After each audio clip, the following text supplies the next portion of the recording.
യുദ്ധത്തിൽ തന്റെ കൂടെ വരണമെന്ന് ബാറാക്ക് അഭ്യർത്ഥിച്ചപ്പോൾ പിന്മാറാതെ ഇസ്രായേലിന്റെ രക്ഷയ്ക്കായി ധൈര്യപൂർവ്വം ബാറാക്കിനോട് സൈന്യത്തോടൊപ്പം അവൾ പുറപ്പെട്ടു.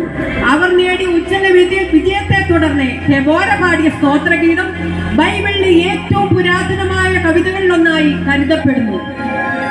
രൂത്തും നവോമിയും.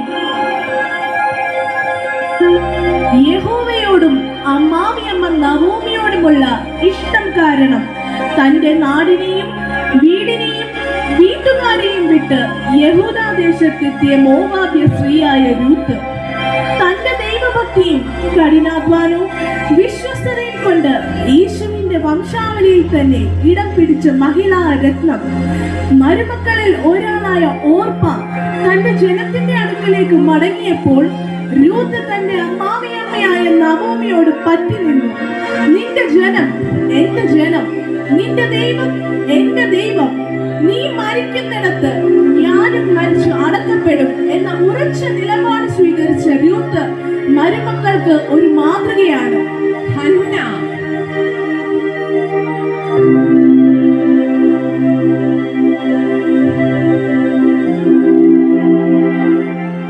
ഇസ്രായേൽ ജനത്തിന്റെ ന്യായാധിപന്മാരിൽ ഏറ്റവും ഒടുവിലത്തെ ന്യായാധിപനായിരുന്ന ശമൂവേൽ പ്രവാചകന്റെ അമ്മയായ ഹന്ന. ഹന്നയുടെ മടുത്തുപോകാത്ത പ്രാർത്ഥനയും ത്യാഗ മനോഭാവവും സമർപ്പണവും ദൈവത്തോടുള്ള ഭക്തിയും വിശ്വാസവും നാം മാതൃകയാക്കേണ്ടതാണ്. അബിഗയിൽ, കർമ്മേലിലെ മഹാധനികനായ നാബാലിന്റെ ഭാര്യ, ദുഷ്ടനും അവിവേകിയുമായ തന്റെ ഭർത്താവിന്റെ പ്രവൃത്തിയാൽ വന്നു ഭവിക്കാമായിരുന്ന മഹാദുരന്തത്തിനെ സ്വന്തം വിവേകം കൊണ്ടും സന്ദർഭോചിതമായ പ്രവൃത്തി കൊണ്ടും അനുഗ്രഹമാക്കി മാറ്റിയ ധീരവനിത. നയമാന്റെ വീട്ടിലെ അടിമ പെൺകുട്ടി. ഇസ്രായേലിന്റെ ദൈവത്തിൽ അചഞ്ചലമായ വിശ്വാസം ഉണ്ടായിരുന്ന അടിമ പെൺകുട്ടി. പരാക്രമശാലിയായിരുന്നുവെങ്കിലും കുഷ്ഠരോഗിയായിരുന്നു. സ്വന്തം യജമാനായ നയമാന്റെ മുൻപിൽ ധൈര്യപൂർവ്വം തന്റെ ദൈവത്തെ പരിചയപ്പെടുത്തി അദ്ദേഹത്തെ സൗഖ്യത്തിലേക്ക് നയിച്ച് ധീരയായ പെൺകുട്ടി. എസ്തർ, അഹശ്വേരോശ് രാജാവിന്റെ ഭാര്യ എസ്തർ, തന്റെ രാജ്ഞിപദത്തിലും കൊട്ടാരത്തിലെ സുഖലോലുപതയിലും മതിമറന്ന് ആഹ്ലാദിക്കാതിരുന്ന എസ്തർ തന്റെ ജീവൻ നഷ്ടപ്പെടാൻ സാധ്യതയുണ്ടായിരുന്നിട്ടും സ്വജനത്തിന്റെ വിടുതലിനു വേണ്ടി രാജസന്നിധിയിൽ സധൈര്യം നിലകൊണ്ട പ്രൗഢയും കുലീനയുമായ ഉത്തമ സ്ത്രീ മറിയയും എലിസബത്തും.